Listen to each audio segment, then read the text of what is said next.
Bien, el comentario que voy a hacer parte de la visión en tiempos recientes de dos películas que me parecieron excelentes, cautivadoras,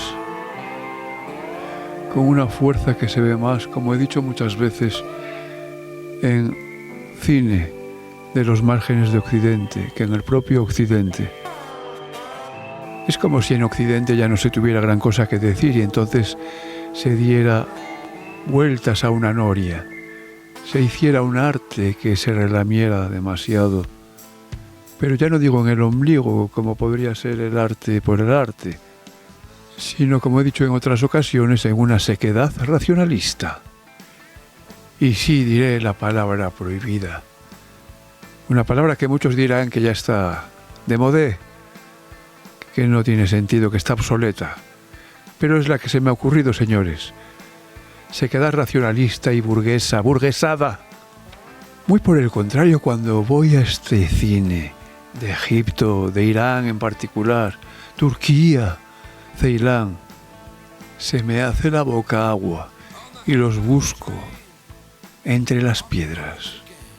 En estas dos películas la temática es bastante parecida, ¿no? Es un individuo que se encuentra en una sociedad determinada, pero esa temática se puede extrapolar a las nuestras, a nuestras sociedades y a las del futuro, ¿cómo no? De hecho, se ha dado esa temática en multitud de obras cinematográficas y no solo. ¿Y cuál es esa temática? Bueno, pues es un personaje que está oprimido, asfixiado de manera un poco kafkiana, pero muy directa. Y en estas dos películas se da el caso de que esta opresión lleva al ciudadano a matar. Y me diréis, ¿entonces qué es un thriller? No exactamente, porque matará legalmente. Será verdugo. En algún caso de manera directa, en otro de manera indirecta, pero verdugo igual. Y bueno, en una de las películas el hombre rechaza esta dinámica con dolor, porque dice, cuando se da cuenta de lo que... Bueno, en este caso además es la indirecta, claro, por eso no se da cuenta al principio, se va dando cuenta. Pero lo va aceptando, porque al fin y al cabo es lo que conviene, ¿no? Es lo que conviene, señores. Entonces, en este caso va a firmar sentencias de muerte de gente que ni siquiera conoce ni sabe lo que ha hecho. No podemos sino pensar en el verdugo de Berlanga. Allí el tono era diferente, pero el fondo era igualmente tremendo, igualmente incisivo. Había en efecto momentos, como en estas, que se te ponían los pelos de punta, pero que al final venían un poco difuminados por un tono general un poco cómico. Y por supuesto hay muchas más en la cual el protagonista se ve impelido a llevar a cabo una serie de acciones o de omisiones, es decir, o de silencios cómplices con algo que él cree injusto. Y son acciones que la sociedad opera sobre su psicología, sobre su persona.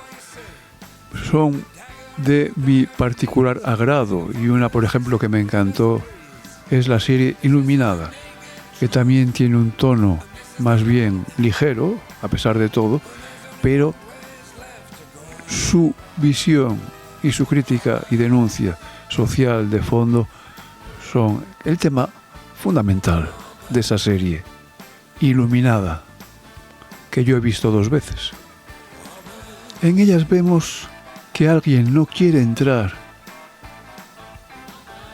en un sistema que le está succionando hacia la injusticia. Todo por ser un integrado. ¿Qué es ser un integrado? Salir en la foto.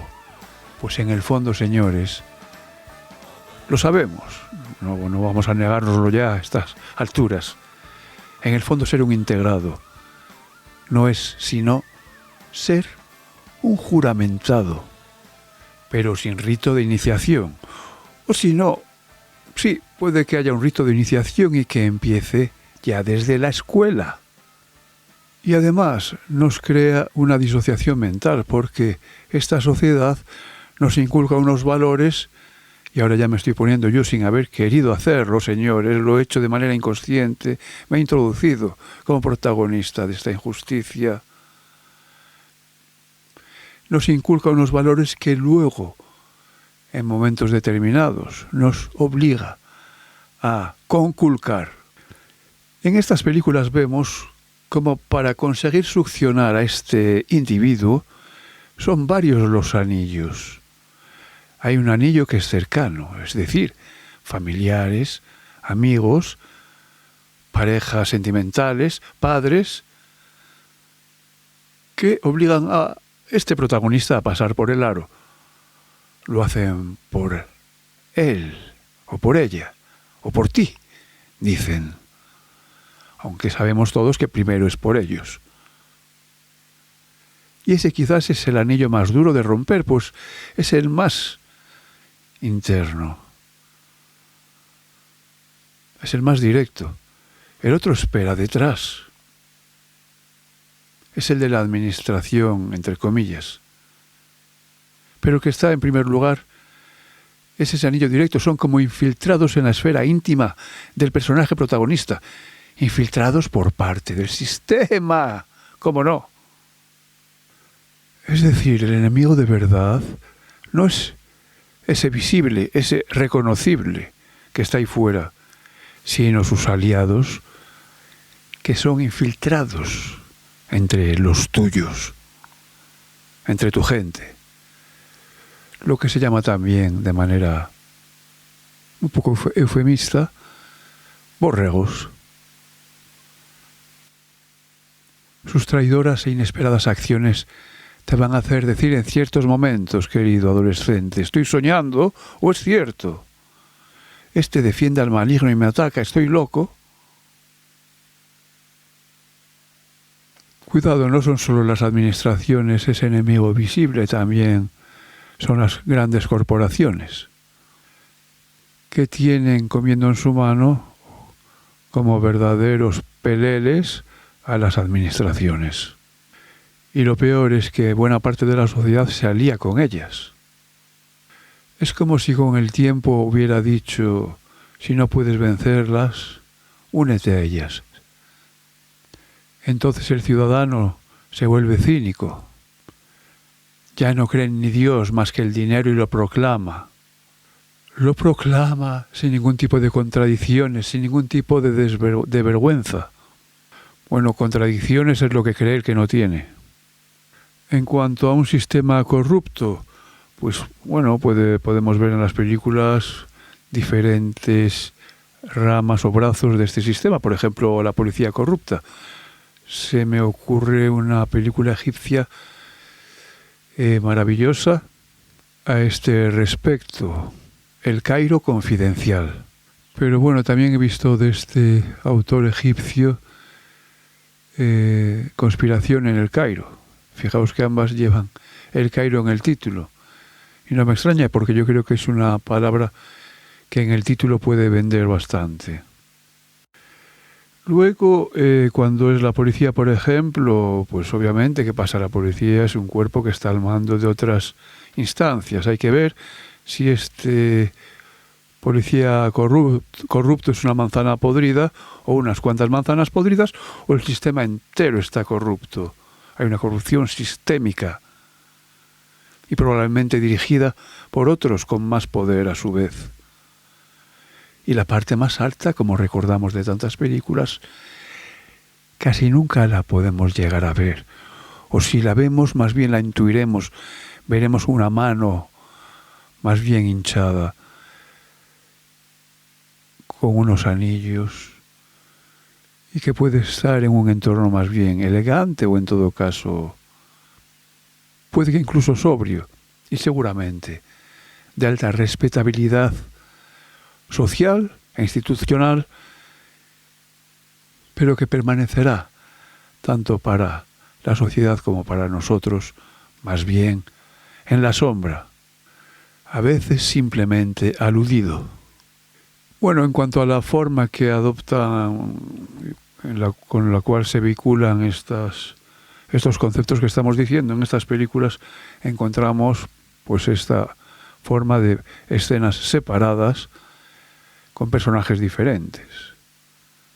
Es decir, que son acciones paralelas, pero ¿qué pasa? Obviamente, si tratan de una temática parecida y además se dan en el mismo lugar o en la misma ciudad, en este caso Teherán, o en el mismo país, Irán, pues van al mismo lugar, es como si formaran parte de la misma escena y sobre todo en ciertos momentos pueden llegar incluso a encontrarse, lo cual ayuda a la sorpresa, ¿cómo no?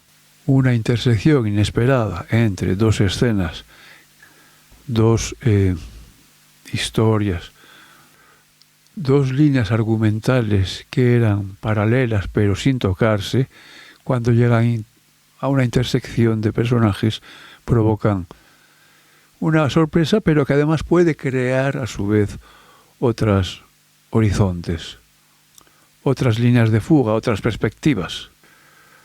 Vale, en estos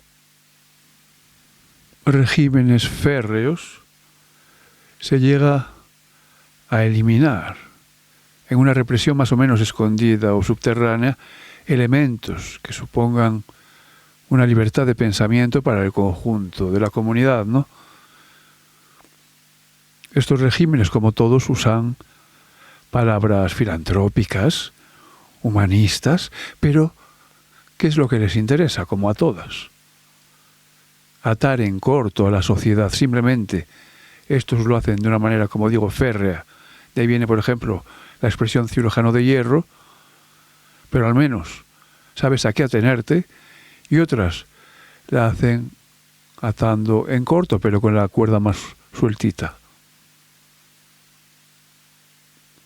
Entonces lo que les interesa es dominar, ¿no?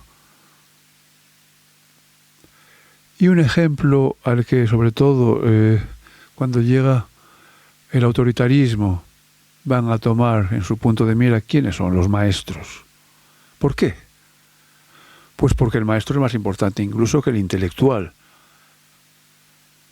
que también lo es. Imagínense si hubieran dejado a Unamuno seguir dando la matraca.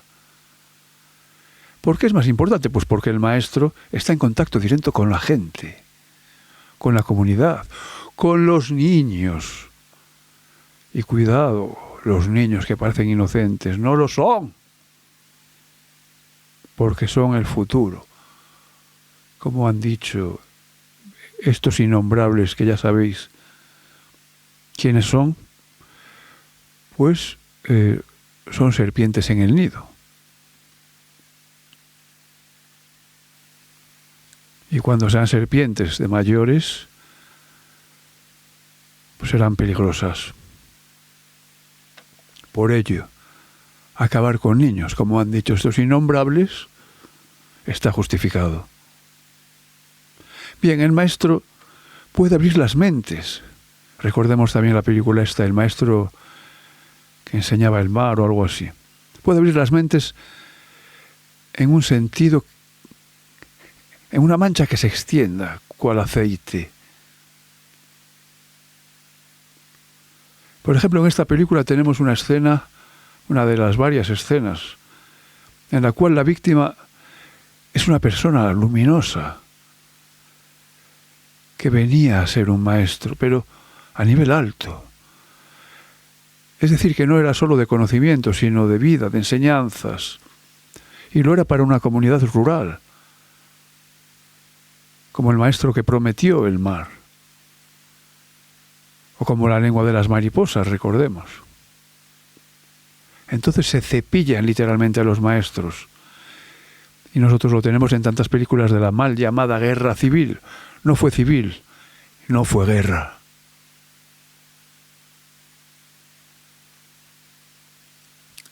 Este cineasta iraní es absolutamente notable, y una de las razones es que el énfasis, la insistencia, la centralidad de la mirada no está puesta tanto en las víctimas visibles, apaleados, encarcelados, eliminados, sino en el resto de la sociedad, sobre todo en algunos representantes de la misma, cuya dignidad se ve profundamente rebajada. Y ya sabemos que hay muchas frases que hablan de yo callé porque no me tocaba hasta que llegó el momento y me tocó. Es decir, no hay que temer tanto al enemigo, sino al silencio sobre la injusticia.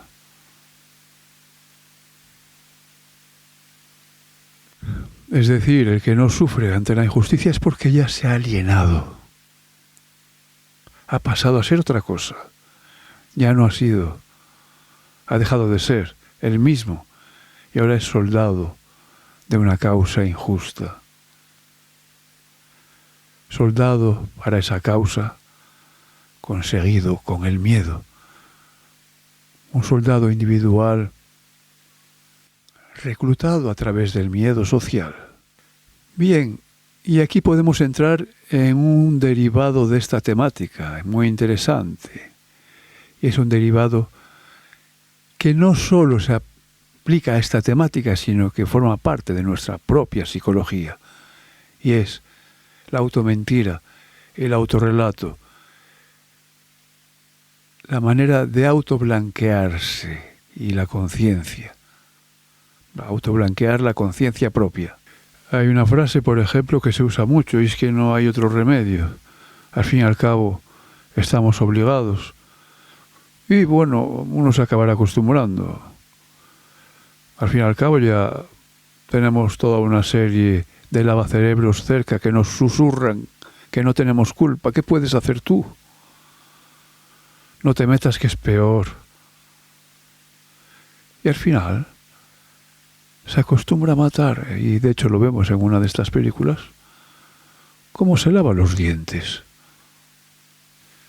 Sí, señores, que si no, es la banalidad del mal. No es solo matar de forma burocrática, sino matar como si uno se lavara los dientes. Por ejemplo, en esta película, en una de ellas vemos que uno de estos personajes quita el taburete de debajo de alguien que tiene la soga al cuello y lo puede hacer por conseguir 3 días de asueto o lo puede hacer dando a un botón en una sala contigua en la que obviamente previamente se ha preparado un café de máquina. O sea que es más casi un espectador distraído que un ejecutor. Pero ¿qué pasa?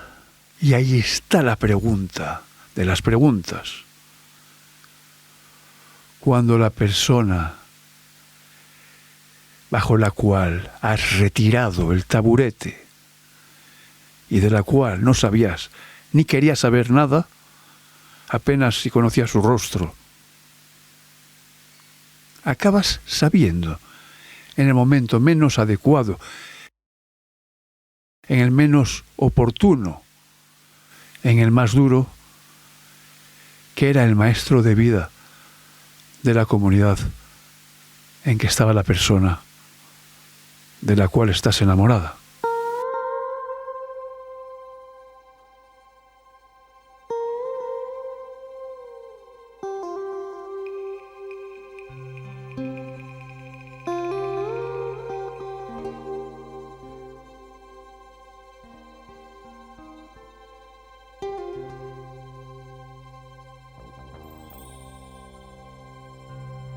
Wake up, see the morning light.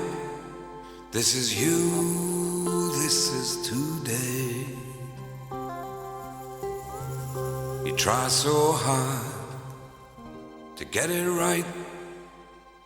Can't help thinking somewhere you lost your way.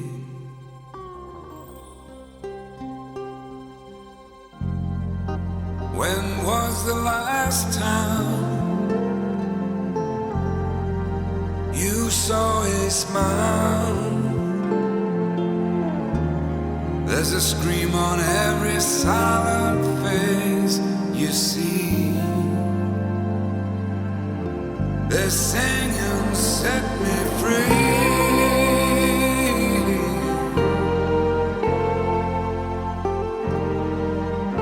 Set me free.